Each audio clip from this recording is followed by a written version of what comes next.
Greetings everyone. My name is Juhi Gupta and we are on the chapter Human Respiration in which we were discussing about inhalation. Exactly inhalation कैसे होती है, कैसे कैसे हमारी body के अंदर finally air move करती है, उसका रीजन है. सारी की सारी कॉम्प्लेक्सिटी एक दूसरे के साथ मिली हुई है एंड देन फाइनली आप ब्रीद इन कर पाते हैं. So breathe in is the process of inhalation. So let's just start by inhalation only. सबसे पहले स्टेप जो है हम बात करेंगे इनहेलेशन की. होती कैसे है, शुरू कैसे होती है एंड कैसे कैसे फर्दर मूवमेंट्स होती हैं, हम इसके बारे में प्रॉपर बात करेंगे एंड उसी के अकॉर्डिंग फर्दर मूव करेंगे. सबसे पहले आपको बॉयल्स लॉ याद रखना है कि बॉयल्स लॉ में हमने बताया था कि volume is inversely proportional to pressure. Pressure बढ़ेगा तो वॉल्यूम घटेगी, वॉल्यूम बढ़ेगा तो प्रेशर घटेगा. ठीक है, एक दूसरे से अपोजिट होते हैं. जो बढ़ता है तो दूसरा कम होता है. इतना हमने बताया आपको कि बाहर का प्रेशर ज्यादा है जिस समय पे, जैसे बाहर एटमॉस्फेरिक प्रेशर ज्यादा है और मेरी लंग्स में प्रेशर कम है, उस टाइम पे दोनों जगह प्रेशर बराबर करने के लिए वॉल्यूम ऑफ एयर मतलब एयर जो है वो अंदर आती है. बट मेरे अंदर प्रेशर कम क्यों है, इसका रीजन हम बता रहे हैं. ठीक है, उसको मतलब एग्जैक्टली स्टार्ट कर रही हूँ कि इनहेलेशन होता क्यों है, प्रेशर अंदर कम और बाहर ज्यादा कैसे हो जाता है जिसकी वजह से एयर को अंदर आना पड़ता है. There is a reason behind it. So जब बॉडी को इंस्पिरेशन करना है, इनहेलेशन करना है, शुरुआत होती है डायफ्राम के कॉन्ट्रैक्शन से. As you can see on the left hand side of the screen कि देयर इज अ डायफ्राम. हमने बताया था कि आपके डायफ्राम जो होता है it's a dome shaped muscle. Dome क्या होता है? समथिंग लाइक दिस, कर्व्ड, एक कर्व्ड मसल होती है जो आपके लंग्स के तुरंत नीचे प्रेजेंट होती है. तो ये डायफ्राम जो है वो कॉन्ट्रैक्ट करता है और वंस इट गेट्स कॉन्ट्रैक्टेड ये आपकी बॉडी को ऊपर की तरफ पुश करेगा, आपके चेस्ट वाले हिस्से को ऊपर की तरफ पुश करेगा, ऊपर. ओके, सो आपका डायफ्राम कॉन्ट्रैक्ट होता है जिसकी वजह से आपके थोरैसिक चेम्बर की, जहां पे आपकी लंग्स प्रेजेंट है, उस वाले चेम्बर की वॉल्यूम इंक्रीज करती है. कहां से? एंटीरियर पोस्टीरियर हिस्से में. जैसे अगेन इसके लिए डायग्राम बनाते हैं. ये आपकी बॉडी है. ठीक है, आपकी बॉडी में मान लीजिए यहाँ पे ये डायफ्राम प्रेजेंट है और ये डायफ्राम ने हल्का सा आपकी थोरेसिक चेम्बर को ऊपर की तरफ धक्का दिया. तो आपका वॉल्यूम कौन सी एक्सिस पे इंक्रीज हुआ? Anterior posterior. आपका सर वाला हिस्सा इज एंटीरियर, आपके लेग्स वाला हिस्सा is posterior. So anterior posterior वाले हिस्से में आपका वॉल्यूम बढ़ गया थोरेसिक चेम्बर का. ठीक है, ये डायफ्राम की कॉन्ट्रैक्शन की वजह से. नेक्स्ट होता है कि आपकी एक्सटर्नल इंटरकोस्टल मसल्स हैं. मैंने आपको लास्ट डायग्राम में दिखाया था कि एक्सटर्नल इंटरकोस्टल मसल्स कैसी होती है. if I can show it to you again, so there's this diagram again. आप जैसे देख सकते हो डायग्राम में एक्सटर्नल इंटरकोस्टल मसल्स कैसी हैं. सबसे बाहर वाली लेयर जो है इंटरकोस्टल मसल्स की, सबसे बाहर होती है एक्सटर्नल, उससे अंदर इंटरनल और उससे अंदर होती है इनर मोस्ट. ठीक है, सो ये 3 layer of intercostal muscles present है जो हमने लास्ट क्लास में डिस्कस करेंगे. So we are back on this कि एक कॉन्ट्रैक्शन तो हुआ आपके डायफ्राम का, नेक्स्ट कॉन्ट्रैक्शन होता है इन एक्सटर्नल इंटरकोस्टल मसल्स का. इसकी वजह से आपकी रिब्स और आपका स्टर्नम वो ऊपर उठ जाता है. ठीक है, मैंने बताया था स्टर्नम क्या होता है. आपके सेंटर एरिया में, आपके थोरैसिक कैविटी के सेंटर एरिया में सारी रिब्स जो पसलियां हैं वो बीच में एक बोन से आके जुड़ रही हैं जिसका नाम है स्टर्नम. तो स्टर्नम से आके सारी रिब्स जो जुड़ रही हैं, आपकी रिब्स और स्टर्नम ये ऊपर की तरफ, ये ऊपर की तरफ मतलब यहाँ ऊपर भी and at the same time front भी. तो फ्रंट की तरफ मूव करती है and at the same time, जैसे आप हाथ रखिए, सिर्फ इंस्पिरेशन करना है, इनहेलेशन करना है, ब्रीद आउट नहीं करेंगे, सिर्फ ब्रीद इन करेंगे. आप देख सकते हैं आप ऊपर भी मूव करें और आप आगे भी मूव करते हैं. ठीक है, सो ये कॉन्ट्रैक्शन की वजह से आपका पूरा का पूरा थोरैसिक चेम्बर का पूरा वॉल्यूम बढ़ जाता है. ठीक है, सडनली वॉल्यूम बढ़ेगा ना, आप एरिया बढ़ा रहे हो सारा का सारा. ये वजह इनहेलिंग एकदम आपने राइज अप किया, राइज अप करने की वजह से सारा वॉल्यूम इंक्रीज कर रहा है. एंड देन ये जो वॉल्यूम इंक्रीज कर रहा है, आपको क्या बताया था बॉयल्स लॉ में कि वॉल्यूम इंक्रीज करेगा तो प्रेशर डिक्रीज करता है. ठीक है, इससे पता लगता है कि जैसे ही प्रेशर डिक्रीज करेगा, आपकी लंग्स में हो गया प्रेशर कम, बाहर है प्रेशर ज्यादा, दोनों तरफ बराबर करने के लिए आपकी नोज एयर सक इन कर लेती है. इस तरीके से इनहेलेशन हो जाता है. So this is the first step कि किस तरीके से इनहेलेशन हो सकता है. As you can see on the like screen there is a diagram. Diaphragm contract हुआ, स्टेप 1. स्टेप नंबर 2 जिसके अंदर आपका रिब केज और आपका स्टर्नम जो है वो ऊपर की तरफ उठेंगे, they will be raised up and then आपकी पूरी की पूरी थोरैक्स कैविटी की वॉल्यूम बढ़ जाएगी, वॉल्यूम इंक्रीज हो जाएगी जिसकी वजह से आपकी लंग्स में हवा आने लगेगी. सो आपका इनहेलेशन हो गया. ये तभी हो सकता है जब प्रेशर अंदर कम होगा। प्रेशर अंदर कम क्यों होता है? आपके डायफ्राम की वजह से, आपकी रिब्स की वजह से और एक्सटर्नल इंटरकॉस्टल मसल्स की वजह से। इनकी वजह से वॉल्यूम बढ़ता है, वॉल्यूम की वजह से प्रेशर घटता है, क्योंकि बॉयल्स लॉ कहता है वॉल्यूम बढ़ेगा तो प्रेशर घटेगा। ठीक है। हम डिटेल में नहीं जा रहे, बॉयल्स लॉ भी ऐसा क्यों कहता है, वॉल्यूम बढ़ेगा तो प्रेशर क्यों घटेगा, there is a reason behind it. So ये दिस इज द केमिस्ट्री वाला part, we are not going in too much details. हमने सिर्फ बॉयल्स लॉ डिस्कस किया है, volume increases so pressure decreases. So जैसे ही आपके थोरैसिक चेंबर का वॉल्यूम बढ़ता है, your pressure decreases, which is why it leads to the production of, which is why it leads to the like it leads to the sucking of air। आपकी nose जो है inhale कर लेती है finally. So this is how inhalation takes place. मैंने बताया था, ये वाली चीज तो हम पहले भी डिस्कस कर चुके हैं कि थोरैसिक चेंबर जो है आपका, जो आपकी थोरैसिक लंग्स प्रेजेंट है, these lungs are so much lodged, एक तरीके से इस तरीके से अरेंज्ड है आपके थोरैसिक चेंबर के अंदर कि अगर आपके थोरैसिक चेंबर में कोई भी वॉल्यूम का इंक्रीज आएगा वो सेम आपकी लंग्स में भी आता है। ठीक है। सो इसी तरीके से आपका पल्मोनरी वॉल्यूम बढ़ जाएगा, जिसकी वजह से वॉल्यूम बढ़ेगा तो प्रेशर गिर जाएगा, एंड उसकी वजह से बाहर से हवा नाक के थ्रू अंदर आ जाती है। Correct? So this is how inhalation takes place. Now let's move to the next part, which is expiration. Again, it's an interesting one. Let's just shift, or maybe, yeah, let's just look at the diagram as well. ठीक है, similar है diagram भी, काफी ज्यादा same ही बात कर रहे हैं जैसे हमने पुरानी बात में किया था, अब बस उल्टा हो रहा है। ठीक है, शुरुआत कैसे होगा, जो जो चीजें कॉन्ट्रैक्ट करी थी, ऊपर की तरफ उठी थी, आगे की तरफ बढ़ी थी, जो जो चीजें जैसी जैसी करी थी, अब उनका उल्टा होगा। ठीक है, अब आपको रिलीज करना है। बाहर प्रेशर कम और अंदर प्रेशर ज्यादा है, तो अंदर प्रेशर कब ज्यादा होगा, जब वॉल्यूम गिरेगा। ठीक है। सो सबसे पहले आपका डायफ्राम, ठीक है, रिलैक्स करता है, डायफ्राम आपका रिलैक्स करेगा। सो सबसे पहले आपका डायफ्राम रिलैक्स करता है, देन आपकी इंटरकॉस्टल मसल्स रिलैक्स करती हैं। इसके रिलैक्स करने से जो आपका डायफ्राम है, जो अपनी नॉर्मल पोजीशन पे था, जिस पोजीशन से शुरू किया था उस पोजीशन पे आ जाएगा। आपकी रिब्स जो है जहां पे शुरू करी थी, वहां से जैसे आपने जब इनहेल किया, they were lifted up, exhale करते हैं, दे दोबारा से get back to their original position. So this is what happens. इसकी वजह से आपका थोरैसिक वॉल्यूम कम होता है, थोरैसिक चेंबर का वॉल्यूम कम होगा, उसी के साथ लंग्स अटैच्ड हैं, पल्मोनरी वॉल्यूम भी उसी से कम हो जाएगा। सो आपका वॉल्यूम कम कर जाएगा, सो आपका प्रेशर इंक्रीज कर जाएगा। बॉयल्स लॉ ऐसा कहता है। सो बॉयल्स लॉ की वजह से प्रेशर कम, वॉल्यूम ज्यादा। अंदर प्रेशर कम है, सॉरी, अंदर प्रेशर ज्यादा है और बाहर प्रेशर कम है, सो दोनों तरफ बराबर करना पड़ेगा। बराबर करने की वजह से the air from your lungs moves out through your nose and expels out. This is how expiration takes place. आपने अभी ब्रीद इन किया था, सब कुछ रिलैक्स होने की वजह से ब्रीद आउट हो जाता है। ठीक है, volume of the thorax decrease, ribs and sternum दोबारा से अपने नॉर्मल पोजीशन पे आ जाती है, एंड आपकी एयर बाहर चली जाती है, क्योंकि प्रेशर दोनों तरफ मेंटेन करना है, एंड दैट्स वेरी नेसेसरी। ठीक है, आपकी एल्वियोलाई वाली एयर है, जहां में मैंने बताया था ना लास्ट, आपकी लंग्स के अंदर ऐसे इरेगुलरली शेप्ड जो है वो एल्वियोलाई प्रेजेंट होते हैं। ठीक है, इन्हीं एरिया पे सारा का सारा आपका क्या होता है, गैसियस एक्सचेंज होता है। सो इनमें से फाइनली एयर जो है बाहर की तरफ निकल के चली जाती है। और होगा कब, ये कब होता है, जब बाहर का प्रेशर, एटमॉस्फेरिक प्रेशर कम होता है लंग्स वाले प्रेशर से। ठीक है, लंग्स का प्रेशर ज्यादा होता है तो एयर बाहर जाती है, लंग्स का प्रेशर कम होता है तो एयर अंदर आती है। या दिस इज नॉर्मल, यहीं तक हमने पढ़ना था, इंस्पिरेशन और expiration. If there is anything important, या फिर मैं भी आपको एक बार दोबारा से, एक बार सिर्फ डिवीजन समझाने के लिए एक बार रिवाइज करवा देती हूँ। इंस्पिरेशन और एक्सपिरेशन, इंस्पिरेशन भी बोल सकते हैं और इनहेलेशन भी बोल सकते हैं, दोनों में से आपको जो बोलना है वो बोल सकते हो। ठीक है, बस इस टाइम पे मैं एक तरफ एक टर्म लिख दे रही हूँ, दूसरी तरफ दूसरी, आप उसी के बेसिस पे समझ जाइएगा। इनहेलेशन बोलते हैं और इंस्पिरेशन भी बोल सकते हैं, एक्सहेलेशन बोलते हैं और एक्सपिरेशन भी बोल सकते हैं।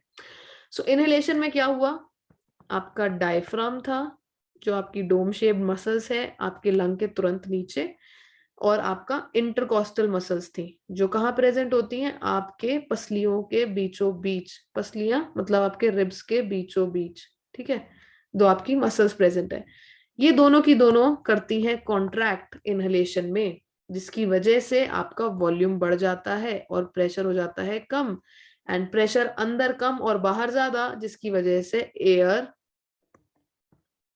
फ्लो इन इसकी वजह से हो जाता है इनहेलेशन। एक्सहेलेशन में क्या करते हैं, ये दोनों की दोनों मसल करती हैं रिलैक्स, रिलैक्स करने की वजह से अपने ओरिजिनल पोजीशन पे वापस आ जाती हैं। उसकी वजह से वॉल्यूम घटता है, प्रेशर बढ़ता है। सो अंदर प्रेशर ज्यादा, बाहर प्रेशर कम, विच इज वाई अंदर से air moves out to the outside, the air move out. So this happens in case of exhalation. So this is what basically happens in case while you're breathing. You're breathing in, again, place your hand on your chest. You breathe in, everything is raised up, your ribs are raised up, your sternum is raised up, your diaphragm is raised up, leading to increase in volume, leading to decrease in pressure, which is why the air moves in. And you finally expire out, you finally exhale out. Everything moves down, the volume goes down, and the volume goes down, the pressure goes up, which is why your air moves out. This is what is about inhalation and exhalation. So let's move to the next part, and that's a very interesting part.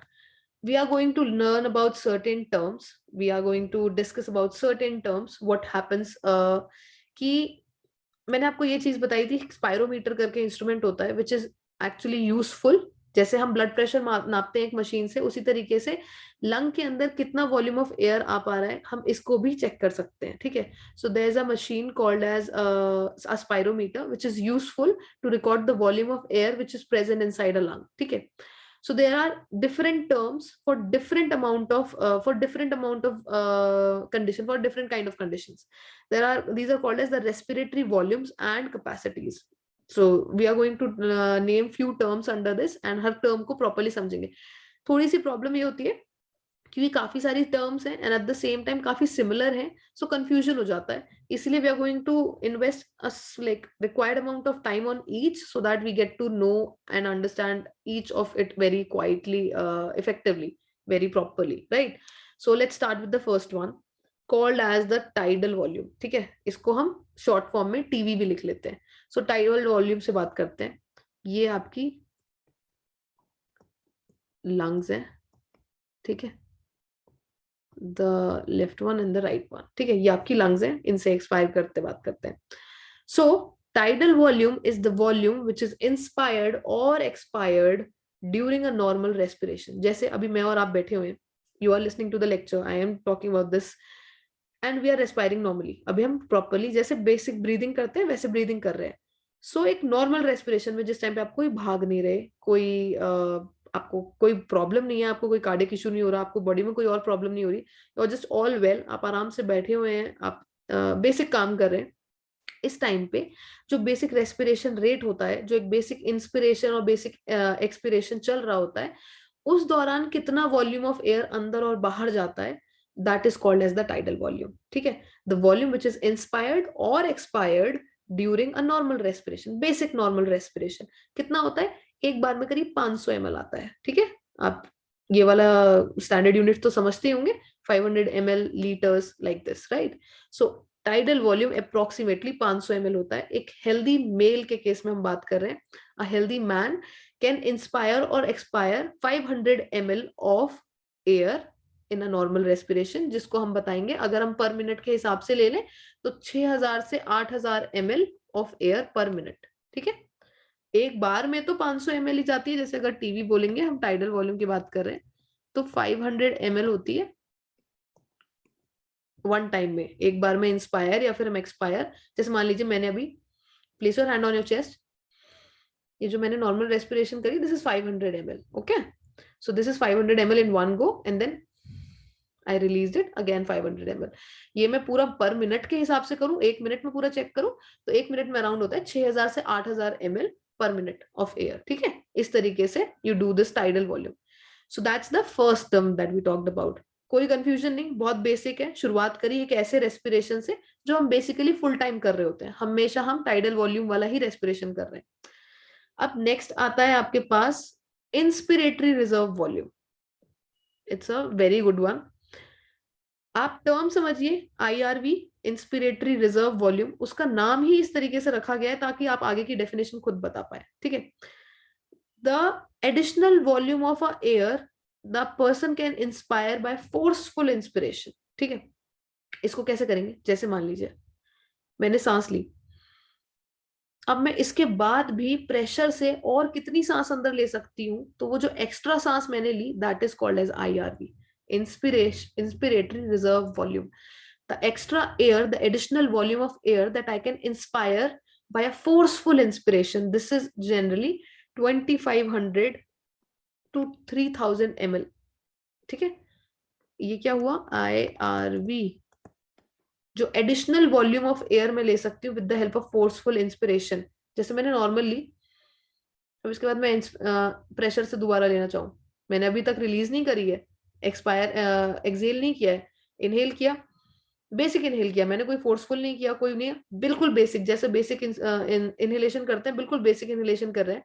सो बस inhale किया, and इसके बाद मैं और pressure से कितनी ले सकती हूँ, अभी भी बहुत सारी ले सकती हूँ, लंग की कैपेसिटी बहुत अच्छी होती है. ठीक है, सो अब मैं बोलूंगी नहीं, I just do the first one basic and second one forceful, जो मैं अपनी प्रेशर से ले सकती हूँ. ठीक है, let's start. You can do it together ताकि आपको ये टर्म्स याद रहे, right. So the amount, the additional volume of air that I can inspire with the help of this, which is called as inspiratory reserve volume, ये होती है 2500 से 3000 ml. ठीक है, या फिर आप लीटर्स में बताना चाहो तो आप लीटर्स में भी लिख सकते हो, 2.5 to 3 लीटर्स, दोनों में से कोई भी आप यूनिट यूज कर सकते हो. So that is called as the inspiratory reserve volume, IRV. ठीक है, जो हम एडिशनल ले सकते हैं. अब नेक्स्ट की बात करते हैं, called as the expiratory reserve volume. Expiratory मतलब जो, अगेन समझ में आना चाहिए डायरेक्टली टर्म से, expiratory reserve volume, the additional volume of air a person can expire with the help of forceful expiration. Again, normal की बात कर रहे हैं, जैसे मान लीजिए मैंने सांस ली एंड मैंने रिलीज कर दी. अब रिलीज करने के बाद भी मैं अगर एक्स्ट्रा रिलीज कर सकती हूँ, जो एक्स्ट्रा रिलीज कर सकती हूँ after a normal respiration, so the additional volume of air a person can expire by a forceful expiration. मैंने फोर्सफुली निकालनी है, इसके बाद मतलब मेरा नॉर्मल नहीं होगा, नॉर्मल तो is like this, that's normal. अब मेरे को फोर्सफुली निकालनी है, so like release and then again. This is the additional volume of air that I can expire with the help of forceful expiration. So this is this amount, like ERV, expiratory reserve volume, ये होता है almost 1000 से 1100 ml. ठीक है, ये होती है करीब 1000 से 1100 ml. देन अब नेक्स्ट बात करते हैं रेजिडुअल वॉल्यूम की. ठीक है, हमने कितने टर्म्स पढ़ लिए, कंफ्यूज नहीं करना है, इसलिए बार बार रिवाइज करवा रही हूँ. There is tidal volume, then there is inspiratory reserve volume, there is expiratory reserve volume. Next we are moving towards the next one called as the residual volume, the volume of air which is in the lungs even after a forceful expiration. अभी मैंने आपको expiration करके दिखाया, normal कैसे होता है, एक और बार एक्सपिरेशन कराया फोर्सफुल, इसके बाद भी मेरी लंग्स में कुछ हवा बाकी रहती है, इतना अपने आप प्रेशर से भी निकालने के बाद भी मेरी लंग्स में अभी भी हवा बाकी है. So the air which is remaining in the lungs even after a forceful expiration, this is called as the residual volume. जैसे नाम ही उसका इसी तरीके से है, RV, रेजिडुअल वॉल्यूम, जो बचा कुचा है, रेजिडुअल बचा हुआ. सो मैंने एकदम प्रेशर से सारी की सारी निकाल दी, उसके बाद भी अगर कुछ बचा हुआ है, that is called as the residual volume. ये होती है करीब 1100 से 1200 ml. ये होती है करीब 1100 से 1200 ml. ठीक है, ओके. इसके अलावा अब आप बात है, हम बात कर रहे हैं वॉल्यूम्स की. मैंने क्या क्या टर्म्स बताए, tidal volume, inspiratory reserve volume, expiratory reserve volume and then residual volume. अब वॉल्यूम्स खत्म हो गए. ठीक है, अब इन वॉल्यूम्स को याद रखना है हमें कि हमने कौन से टाइप्स पढ़े थे. एंड देन अब बात आ रही है कैपेसिटीज की. We are going to talk about the pulmonary capacity, lung की कैपेसिटीज की बात करने वाले हैं. ठीक है, जो हम क्लिनिकल डायग्नोसिस में, पूरे मेडिकल ट्रीटमेंट में इन टर्म्स का यूज करते हैं, हमारे काम भी आती है. ठीक है, तो सबसे पहले शुरू कर रहे हैं इंस्पिरेटरी कैपेसिटी से. ठीक है, total volume of air a person can inspire after a normal expiration. This includes the tidal volume as well as the inspiratory reserve volume. एक इंसान नॉर्मल एक्सपिरेशन करने के बाद, जैसे मैं बताती हूँ, we are just inhaling and exhaling, ये कर दिया मैंने बेसिक। इसके बाद एक नॉर्मल एक्सपिरेशन करने के बाद मैं कितनी सांस एक बार में पूरी अंदर ले सकती हूँ, that is called my inspiratory capacity. उससे पता लगेगा मेरी इंस्पिरेशन इनहेलेशन करने की कितनी कैपेसिटी है, मतलब मैं एक बार में टोटल अंदर कितनी सांस ले जा सकती हूँ। तो कितनी ले जा सकती हूँ, आई थिंक ये तो आपको खुद से पता लग जाएगा। ये किस किस का प्लस होगा, टीवी और आईआरवी का। इंस्पिरेटरी कैपेसिटी में कैसे बताऊंगी, टीवी प्लस आईआरवी। टीवी क्या होती है, नॉर्मल इंस्पिरेशन में मैं कितनी लेती हूँ, ठीक है, प्लस आईआरवी क्या होता है, मैं नॉर्मल इंस्पिरेशन के बाद एक्स्ट्रा फोर्सफुल से कितनी ले सकती हूँ। सो टीवी प्लस आईआरवी बनती है मेरी पूरी इंस्पिरेटरी कैपेसिटी। जैसे ये एक सामने इंसान है, इसने टाइडल वॉल्यूम बताई अपनी कि उसने एक नॉर्मल इंस्पिरेशन किया, उसमें उसने कितनी सांस ली, करीब 500 ml ले लेते, राइट। देन उसके बाद उसने फोर्सफुली और सांस लेने की कोशिश करी, तो वो जो और एक्स्ट्रा एयर लिया, इन दोनों का टोटल जो बनता है, that total is called as the inspiratory capacity. ठीक है, इसी तरीके से अब बात करते हैं एक्सपिरेटरी कैपेसिटी की। The total volume of air a person can expire after a normal inspiration. ठीक है, अब जैसे हम बात कर रहे हैं कि हम कितनी ब्रीथ आउट, कितना सारा एयर निकाल सकते हैं अपनी लंग्स से एक बार में, that is the expiratory capacity. So पहले हल्का सा inhale, normal inspiration, so just inhale together and अब रिलीज करना है, जितना भी रिलीज कर सकते हैं लंग्स में से, जितनी भी आप रिलीज कर सकते हैं। सो ये जो टोटल आपने रिलीज करी, that's called as the expiratory capacity. इसका टोटल क्या हुआ, टाइडल वॉल्यूम, बेसिक जितनी रिलीज कर सकते हैं वो तो आएगी आएगी, plus ERV expiratory reserve volume, जो आप फोर्सफुली रिलीज कर सकते हैं वो भी इसी का पार्ट है। ठीक है, so TV plus ERV. Next बात आई फंक्शनल रेजिडुअल कैपेसिटी की। The volume of air that will remain in the lungs after a normal expiration, that is called as the functional residual capacity. कितनी volume of air lungs के अंदर बचती है एक normal expiration करने के बाद। जैसे मैंने इंस्पायर किया और एक्सपायर कर दिया, बेसिक बेसिक इनहेलेशन और बेसिक एक्सहेलेशन कर दिया, इसको करने के बाद मेरी लंग्स के अंदर कितनी वॉल्यूम ऑफ एयर बची हुई है, that's called as the functional residual capacity. अभी हमने बात करी थी रेजिडुअल वॉल्यूम की। रेजिडुअल वॉल्यूम की हमने क्या बात करी थी कि पूरा एक्सपिरेशन करने के बाद भी कुछ कुछ अभी भी बचा होता है लंग्स के अंदर, तो वो तो उसका पार्ट बनेगा ही बनेगा। सो आरवी प्लस ई आरवी,